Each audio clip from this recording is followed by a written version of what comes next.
Assembly चौथी बार सिंध में peoples party हुकूमत बनाएगी। सिंध असम्बली में पहली दफा पीपल्स पार्टी हासिल करदा नशिस्तों की सेंचुरी हो गई। सिंध असम्बली की 130 नशिस्तों में से 84 जनरल नशिस्तों पर कामयाब। पीपल्स पार्टी को खवातीन की 20 और अकलियतों की 6 मखसूस नशिस्तें मिलेंगी।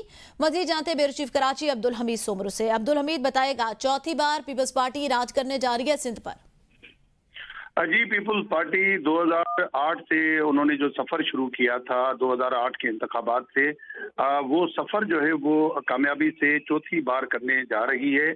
रिकॉर्ड कामयाबी सिंध की जो अवाम है उसकी तरफ से पीपल्स पार्टी को मिली है। चौथी बार सिंध में पीपल्स पार्टी हुकूमत बनाने जा रही है। सिंध असेंबली में पहली दफा पीपल्स पार्टी ने हासिल करदा नशस्तों की सेंचुरी मुकम्मल की है, करेगी। बल्कि सिंध असेंबली की 130 नशस्तों में से 84 जो है वो जनरल नशस्तों पर पीपल्स पार्टी को कामयाबी हासिल हुई है।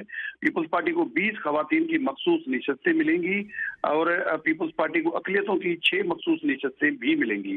तो इस एतबार से 168 के ऐवान में पीपल्स पार्टी के पास अब अक्सरियत हासिल होगी और 110 अराकीन पीपल्स पार्टी के होंगे। तो बआसानी जो है पीपल्स पार्टी सिंध में हुकूमत बनाने की पोजीशन में आ गई है और पीपल्स पार्टी वजीर आला के लिए जो है 1 से 2 दिन में बाज़ाब्ता तौर पे ऐलान करेगी।